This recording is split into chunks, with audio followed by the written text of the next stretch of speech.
baik sebelumnya. Teman-teman, perkenalkan nama saya Ilfitri. Saya mahasiswa semester 3 dari Kampus Akademi Keperawatan Binesa. Teman-teman udah kumpul semua ya? Sudah. Oke. Apakah ada yang ingin izin ke toilet? Enggak ada. Berdirinya saya di sini, saya ingin menyampaikan materi. Kalian semua pada tahu nggak sih apa sih itu perilaku yang bisa menyebabkan penyakit seks menular? Tahu saya. Kumpul kebo. Ya, ibu mah. Saya Iya, dulu. itu benar. Ada yang bisa lagi jawab? LGBT. Benar. Ada lagi? Saya belum tahu, Bu. Pacaran, Bu. Oke, benar sekali. Semua itu adalah perilaku yang bisa menyebabkan penyakit seks menular. Tapi kira-kira apakah ibu tahu itu tuh penyakit apa sih? HIV. Ada lagi? Apa ya? Raja singa. Raja singa serem sekali ya. Ada lagi? Hepatitis bukan, Bu? Oke. Pada bingung nggak ibu-ibu? Jawabannya adalah HIV. Selamat ibu. Pinter banget ibu ini. Sering baca searching ya? Betul. Ibu sosmed nih kayaknya. Oke, kita lanjut ya ibu-ibu. Dari semua itu benar ya jawabannya HIV. Kira-kira penyakit itu apakah bisa sembuh atau tidak nih? Nggak bisa. Bisa. Enggak. Setahu saya bisa tapi meninggal. Ujungnya meninggal. Iya. Betul, Baik. intinya ya. Semuanya masih pada keliru ya. Akan saya jelaskan. Tapi sebelum saya jelaskan, saya ada brosur yang bisa ibu lihat. Penyakit saya ini nanti HIV. Ibu bisa baca dulu. Udah pada pegang brosur semua kan ya ibu-ibu? Enggak. Kita langsung buka aja poin dari media yang akan kita bahas.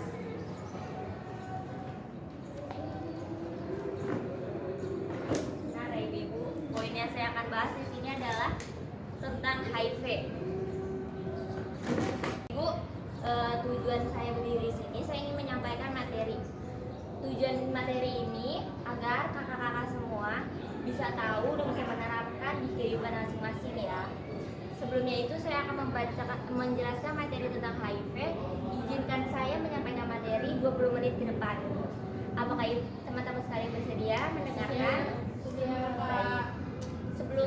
Sebelum saya akan menyampaikan materi, saya ada peraturan sebentar. Diharapkan semua menyimak dan mendengarkan apa yang saya akan sampaikan. Dan nanti di terakhir ada sesi pertanyaan. Dan jika teman-teman ingin ke toilet, saya mohon untuk menahan selama 20 menit ke depan. Bisa dimengerti? Mengerti. Oke, kita lanjut pembahasan yang tadi. Iya. Pembahasan dari HIV/AIDS. Tadi kan masih pada bingung kan? Apakah penyakit ini bisa sembuh atau tidak? Iya. Jadi kita cari tahu dulu ya, apa itu HIV/AIDS. HIV itu bisa disebut dengan Human Immunodeficiency Virus. Dan AIDS itu Acquired Immune Deficiency Virus. Teman-teman, kira-kira tahu nggak sih HIV/AIDS itu sama atau berbeda? Beda. Sama. Nah, benar, berbeda ya teman-teman. HIV itu adalah virus yang menyebabkan rusaknya kekebalan tubuh kita. Karena tubuh kita itu mempunyai sistem imun, di mana agennya ini adalah virus benda asing yang masuk ke tubuh kita yang melawan sistem imun kita dan menyerang sistem imun kita, dan makanya itu sistem imun kita bisa menjadi melemah. Sedangkan AIDS itu adalah kumpulan dari semua gejala penyakitnya. Jadi ketika sistem imun kita diserang oleh si virus, maka tubuh kita akan melemah kan? Dan melemah dan kita tidak diobat-obati tuh. Maka kumpulan semua kuman-kuman masuk dan menyebabkan beberapa semua penyakit yang masuk ke tubuh kita. Penyakitnya itu salah satunya ada TB atau TBC ya teman-teman. Nah, dari virus itu yang masuk membuat sistem imun kita melemah dan menyerang juga sel CD4 kita. Di mana sel CD4 itu ada di tubuh kita dan diserang membuat sel CD4. Ada yang tahu dulu nggak sebelumnya apa sih sel CD4 itu? Enggak. Tahu. Itu apa, Bu? Sel CD4 itu ada di tubuh kita Dia itu bertugas untuk melawan atau menjaga kekebalan tubuh kita. Dimana ketika si virus itu masuk, maka sel CD4-nya itu sudah tidak kuat untuk menahan dari si virus, maka sel CD4 itu akan melemah dan membuat tubuh kita jadi rentan kena penyakit. Makanya si AIDS itu bisa masuk ke tubuh kita dan bisa menyebabkan jadi beberapa penyakit ini. Jadi teman-teman udah mengerti ya? Ngerti. Jadi penyebab ini karena apa? Virus. Oke. Nah, itu bisa masuk ke tubuh kita. Gara-gara apa tuh virus masuk? Imun kita melemah. Iya, benar. Gara-gara seks bebas juga. Benar. Benar sekali. Jawabannya karena seks bebas. Faktor risiko penularannya itu karena pertama dari seks bebas, ASI, transfusi darah, nafas suntik, dan parental atau periode kelahiran, lalu ada homoseksual. Maksudnya di sini dari seks bebas. Karena orang yang seks bebas berganti-ganti pasangan tidak menjaga kebersihan kelaminnya, maka akan menimbulkan atau menyebarkan jadinya virus. Yang tadinya orang ini punya penyakit riwayat HIV, lalu karena dia sering berganti-ganti pasangan atau bertukar-tukar pasangan, maka orang yang tadi tidak sakit akan terkena. Bisa dimengerti? Bisa. Dan untuk ASI, untuk ibu yang mempunyai riwayat HIV, sebaiknya tidak usah menyusui anaknya, karena itu bisa menyebabkan aliran darah di imun ibu itu mengalir ke anaknya. Dan yang ketiga ada transfusi darah. Transfusi darah, perpindahan darah dari orang HIV ke orang yang tidak pernah HIV itu akan menimbulkan jadinya HIV. Maka sebelum transfusi darah sebaiknya dilakukan pengecekan untuk mengurangi resiko penularan HIV. Dan selanjutnya ada penggunaan jarum suntik. Di mana di penggunaan jarum suntik ini jarum suntik yang tidak steril akan menyebabkan penularan si virus ini. Selanjutnya ada periode kelahiran. Ibu-ibu, kira-kira kalau orang yang melahirkan anaknya bisa kena HIV juga nggak? Bisa. Bisa. Benar sekali ya, ibu yang melahirkan anaknya bisa terkena HIV. Tetapi anak ini bisa tidak terkena HIV jika melahirkannya secara sesar dan tidak disusui ya. Tadi kan ini pertama dibilang kalau ibu mengasihi bisa anaknya kena HIV. Sebenarnya bisa jika ibu melakukan melahirkan secara sesar dan tidak menyusui, anaknya itu akan mengurangi resiko dari penyakit HIV. Dan selanjutnya homoseksual. Ibu tahu kan? Iya. Teman-teman tahu kan homoseksual itu apa? Iya, LGBT. Maaf ya sebelumnya, ketika seorang lelaki melakukan hubungan sesama dengan lelaki, dia itu melakukannya melewati jalur belakang atau melalui anus, benar sekali. Dan di mana itu tuh anus itu tempat apa tuh? Kotoran. Keluarnya pup. Nah, di mana keluarnya pup kita dimasukkan alat kelamin yang itu bisa menyebabkan jadinya HIV. Nah, itu termasuk dalam faktor-faktor apa itu Ibu? Resiko penularan. Jadi sebaiknya jangan lakukan itu ya teman-teman. Dan stop HIV pastinya dengan melakukan hijau daun, yaitu Bu, bisa dong bukan yang nyanyi ya? benar sekali Ibu, update sekali ya. Di sini hijau daun, iya benar ada, benar ada Bu. Saya baru tahu. Hijau daun di sini maksudnya bukan daun yang warna hijau, bukan penyanyi hijau daun, bukan ya Bu. Di sini saya maksud dari hijau daun adalah hindari seksual bebas dan berganti-ganti pasangan. Yang tadi saya sudah sebutkan ya Ibu. Yang tadi sudah saya sebutkan ya teman-teman. Dan jauhi narkoba. Jauhi kamu. Jangan dong, nanti kita hamil. Kita lanjut ya teman-teman. Dapat menggunakan jarum suntik yang baru ketika penyuluhan. Kayak seperti vaksinasi ya, itu harus steril. Ya, satu kali suntikan ya. Benar, pintar sekali. Tidak boleh berganti-ganti. Karena kita sudah tahu mungkin salah satu pasien kita ada yang terjangkit HIV. Selanjutnya ada UN. Untuk transfusi darah, pastikan darah dan produk darah telah melalui tes standar HIV. Oke, ini tadi saya jelaskan. Sebelum melakukan transfusi harus kita cek dulu orang ini apakah ada riwayat HIV atau tidak. Kalau ada riwayat HIV, sebaiknya jangan kita lanjuti. Terus ya sini dari semua sini ibu dapat mengerti? Mengerti, Bu. Oke, Saya baik. mengerti. Ibu yang baju merah, saya ingin bertanya dari tadi ibu. Saya mau bertanya, boleh nggak sih kita bertukar-tukar jarum suntik nih ya? Boleh kalau misalnya dia nggak ada riwayat HIV. Nggak boleh. Tapi lebih sebaiknya jangan deh, Ibu. Sebaiknya jangan. Gimana sih, Bu?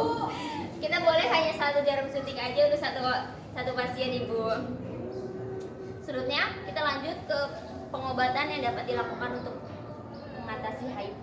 Pengobatannya di rumah nih kita santai-santai aja. Kita makan sayuran yang tinggi akan serat ya. Contohnya itu kayak gimana? Oke. Makanan serat itu kayak seperti sayur bayam, sayur kangkung, terusnya wortel. Terusnya ibu-ibu langsung melakukan istirahat dengan cukup ya. Ibu-ibu kalau istirahat di sini berapa jam? 6 jam. Kapan? 10. Ibu nggak boleh lama-lama, nggak boleh cepet, nggak boleh lama-lama, nggak boleh kecepetan ya. Normal istirahat itu waktunya dari 8 atau 9 jam ya ibu. Dan kalau itu untuk tidur malam, kalau tidur siangnya itu hanya 30 menit kita sekali ibu. Lanjut kita pastinya rutin olahraga ya. Dimana kalau orang HIV itu imunnya kan tadi melemah kan. Imunnya melemah itu kita harus dengan berolahraga untuk menjaga imunitas dan pastinya badan kita menjadi sehat dan bugar. Terusnya kita jangan berhentilah untuk mengkonsumsi alkoholnya. Terusnya berhenti merokok dan pastinya ibu pernah meditasi atau tidak? Meditasi atau tidak? Kayak yoga, benar sekali. Saya nggak pernah, Bu. Kita ubah pola hidup kita, meditasi, menenangkan pikiran, kita bawa ke posisi positif, benar sekali. Dan pastinya cara pengobatan ini dengan minum obat HIV atau obat ARV ya, atau obat terapi antiretroviral virus. Ya, dari semua yang saya jelaskan dari materi-materi ini, apakah ibu-ibu semua dapat dimengerti? Mengerti, Bu. Oke, kita masuk ke dalam sesi tanya jawab. Apakah ibu-ibu semua ada yang ingin bertanya? Saya, Bu. Ya. Kalau misalkan kita berhubungan badan sama orang yang kayak kita nggak tahu nih dia punya penyakit HIV atau enggak, tapi dia itu tuh udah melakukan pencegahan kayak sebagai memakai kondom atau yang lainnya, apakah kita juga dapat terkena Baik.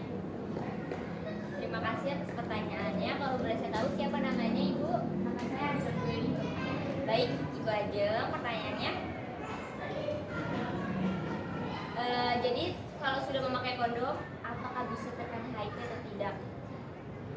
Dengan memakai kondom ini, ibu-ibu bisa mengurangi dari faktor penularan HIV.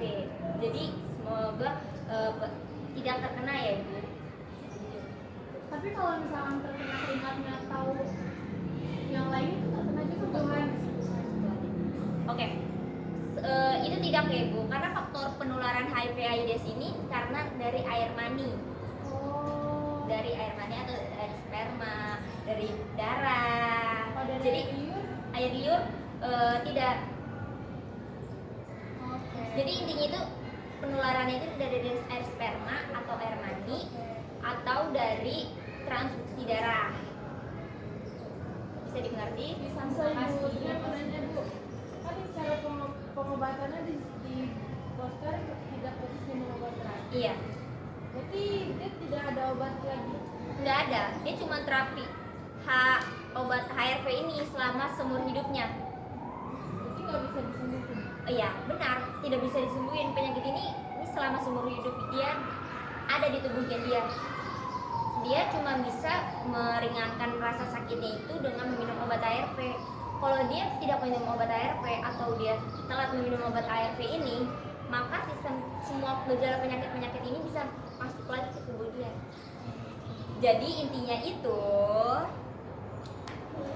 penyakit ini tidak bisa sembuh, tapi kita bisa mengurangi Atau mengatasi atau lebih parah lagi Bu. benar dengan cara obat ARV. Obat ARV ini ingat ya, tidak boleh putus. Kalau ini obat putus, badan kita akan menjadi sakit-sakit dan semua penyakit akan masuk ke tubuh kita. Baik, terima kasih atas partisipasinya.